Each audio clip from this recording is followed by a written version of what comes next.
Bir önceki Breaker blok videosunda da söylediğim gibi bu videoda emir blokları ve Breaker bloklar üzerine örnekler bakacağız. Biraz piyasada ne olup bitiyor bir gözlemleyelim. Biliyorsunuz Smart Money konseptin coin veya periyotla bir işi yok. Her yerde akıllı para vardır. Zaten piyasayı düzenleyen de budur. Hemen gelin biraz market maker'lar neler yapıyor ve biz bunları nasıl çalıştırabiliriz bir gözlemleyelim.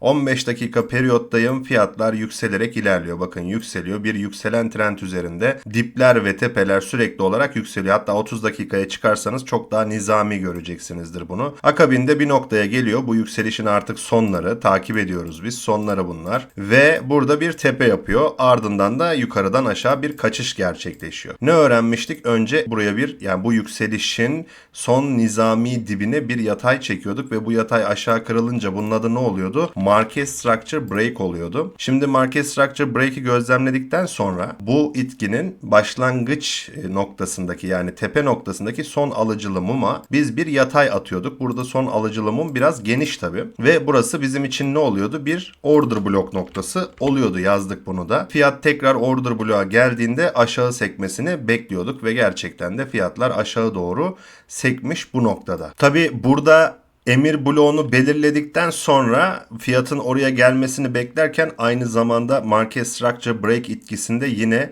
nizami bir düşüş gözlemliyorum. Yani burada küçük itkilerden oluşan sürekli dip ve tepelerin düştüğü, şu şekilde numarasız yazalım, sürekli dip ve tepelerin düştüğü bir yapı var. Bakın bu şekilde ilerliyor ve bir noktada yukarı kaçıyor fiyat. Aslında kendi içinde bir Market Structure Break noktası daha oluşturuyor. Şimdi bunu oluşturduktan sonra tekrar yazalım buraya. Buraya da MSS yazalım, Market Structure Shift. Bunu oluşturduktan sonra bunun öncesindeki son nizami satıcılı muma bir yatay çiziyorum. Mitigation yapılarını daha öğrenmedik. Bir sonraki haftanın konusu mitigation yapıları. Şimdilik onları görmezden geliyorum. Fiyat buraya çıktı. Hem bir önceki hareketimizin emir bloğundan aşağı sekti demiştik. Hem de aynı zamanda bu düşüş etkisinde oluşturduğu emir bloğuna da sekip tekrar yukarı hareketini gerçekleştiriyor burada. Ve güzel bir şekilde çalışıyor. Eğer kullanırsak hem yukarıdan hem aşağıdan kar almış olacağız 15 dakika periyotta. Şimdi yukarı çıkarken bakın tekrar nizami bir yükseliş var. Hemen gözlemliyorum. Her yerde bulmak zorunda değiliz ama buluyorsak ne ala. Dipler ve tepeler yükseliyor ve burada bir kaçış var. Hemen bu noktada, hatta buraya kaçışta diyebilirsiniz. Şimdi bu kaçışı gözlemledim ben. Burada da Market Structure Break yapısı var bakın gözlemlediğimiz. Hemen son alıcılı muma ne yaptık? Bir yatay attık ve fiyatın oraya geldiğinde tekrar aşağı sekmesini gözlemlemek istiyoruz ve burada da gördüğünüz gibi karımızı almış olacaktık. Güzel de çalışmış. Şunu unutmuyoruz. Daha önceki videolarda da dipnot düşmüştüm. Eğer tepede bir mum işaretleyeceksem alıcılı mum, dipte işaretleyeceksem satıcılı mum arkadaşlar. Bu %99 bu şekilde ilerleyecek. Ekstra durumlarda uyarı yapacağım zaten. Bakalım burada başka nasıl hareketler gerçekleşmiş izliyoruz şimdi. Henüz gözüme bir şey çarpmadı. Bu nizami düşüş aslında burada bir yapı var. Bu yapı yukarı kırılıyor. Bu yapı kırıldığında bir Market Structure Break noktası var bakın. Hatta şöyle gözlemleyelim ama çalışmamış çünkü düşüş çok kısa kalmış. Yani şu kadar küçük bir noktaya bir market maker bir oyun kurmaz. Daha uzun sürer onun oyunları. Sert bir kaçış var. En nihayetinde burada yine yatay attığımda Market Structure Break var.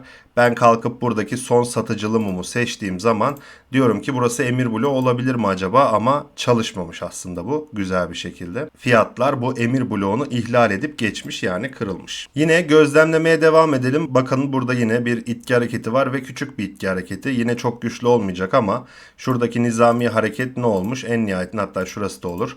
En nihayetinde aşağı doğru kaçmış ve bu kaçışı gözlemlediğimiz zaman biz emir bloğumuzu son alıcılı muma işaretliyorduk. Market Structure Shift noktası var ve daha sonrasında bunu silelim. Buraya geldiyse buradan tepki alacak diyeceğiz. Bakalım gelmemiş henüz. Burada bir emir bloğu oluşturmuş oldu. Bakıyoruz yine tahtada güzel bir şeyler oluşmuş mu diye hemen inceliyorum. Bakın burada da yine zikzaklı bir düşüş var. İçeride bir Wolf yapısı da var yine. Bu zikzaklı düşüşü artık çizmiyorum. Dipler ve tepeler alçalarak ilerliyor. Ve en nihayetinde şu noktaya geldiğinde bu noktadan sert bir kaçış yapıyor. Halbuki son nizami tepe burasıydı şu düşüş yapısında. Ve bu yataya bir çizgi attığımız zaman Market Structure Break yapısını da ya da Market Structure Shift yapısını da gözlemledik. Dedik ki tamam, bizim bir emir bloğumuz var mı? Son satıcılı mum da var. Yani şu şekilde çizebilirim. Aynı zamanda ne var? Sert kaçışlar, yani sert itki hareketleri gördüğümüz zaman burada bir market maker'ın terste bırakıldığını da anlıyorduk ve breaker blok oluyordu. Şimdi sürekli olarak şu itki hareketinde bir hemen breaker blok ve market maker'ın yaptığı zararı görebilmek için çizelim. Bu itki hareketinde her tepe noktasından satan bir maker'ımız vardı ve fiyatları aşağı getiriyordu. En nihayetinde bu noktaya geldiğinde satışını yaptı, kâra da geçti. Ama o kadar hızlı bir şekilde fiyat yukarı kaçtı ki zararda kaldı. Şimdi buradaki market maker başka bir maker tarafından terste bırakıldığı için aklında ne var? Şu sert kaçıştan ötürü bunu anladık. Diyor ki buradaki son alıcılı mumda benim satışım vardı. Yani satışları kendi giriyordu. Ama terste bırakıldım. En azından fiyatlar buraya tekrar gelirse ben alım yapayım ki 0'a 0 bir işlem olmuş olsun. En azından zararda kalmayayım. Çünkü elimdeki malı geri toplamış olayım. Bakın yaklaşıyorum. Fiyat üstüne çıktı. Tekrar girdiği zaman zaten yeni maker fiyatları yukarı götürmek istiyordu. Zararda kalan arkadaş da buraya alım emri koydu. İki maker'ın alım emriyle birlikte fiyat bu breaker bloktan çıkıp tekrar içine girdiği anda sert bir şekilde yukarı kaçtı. En nihayetinde iki maker da karını elde etmiş oldu. Fiyatlarında bu hareketini gözlemlemiş olduk. Devam edelim. Şöyle çizimleri kaldıralım. Bakalım başka oyunlar var mı içeride? Bir gözlemleyelim. Mesela burada yine yaklaştığımızda muhtemelen 5 dakika periyotta çok daha iyi gözükecek bu. Küçük bir itki hareketi var burada. Yani böyle küçük hareketler var. Sürekli ilerliyor. Şu iğne şurada. Neyse önemli değil. Ve buradan sert kaçıyor. Şu iğne şurada. Sert kaçıyor. Hemen son nizami tepeme yatay attığımda market structure break'im var. Bu varsa hemen son satıcılı mumda emir bloğum var. Şimdi fiyat market structure break noktasından sonra emir bloğuna gelince yukarı tepki alacak. Bakın gördüğünüz gibi yukarı tepkisini aldı ve buradan da güzel bir işlemle ayrılmış olduk. Muhtemelen 1 dakikalıklara indiğinizde şu tek itki hareketlerinin içerisinde de zikzaklı yapılar bulup emir blokları gözlemleyebilirsiniz. Ama unutmayın, her zaman akıllı para konsepti de olsa yüksek periyotlar daha güzel çalışacaktır. Mesela şu anda fiyatlar aşağı sert çakılmış. Bir yukarı doğru itki hareketi oluşmuş. Diyelim ki bu böyle devam etse bu şekilde devam edip bir noktada sert çakılsa hemen breaker bloğumuzu, emir bloğumuzu çizip ona göre işlem alabileceğiz. Bunu unutmuyoruz. Örnek olsun diye pratik üzerinden bir tahta üzerinde sizle birlikte gezmeyi istedim. Böyle farklı örnekler çıkarmaktansa tahtayı ilerleyelim istedim. Bir sonraki haftanın konusu mitigation blok olacak. Bunlar çok önemli. Sonra zaten imbalans noktaları, işte fair value gap'ler, inefficiency'ler vesaire, bunları çalışacağız arkadaşlar. Oynatma listesi şeklinde izleyin muhakkak. Çünkü dediğim gibi bu eğitim setinden çıktığınız zaman smart money konsepti biliyor olacaksınız. Benim iddiam bu. O yüzden de böyle önemli konular biriktiğinde bir örnekleme videosu yapabilirim yine ilerleyen süreçlerde.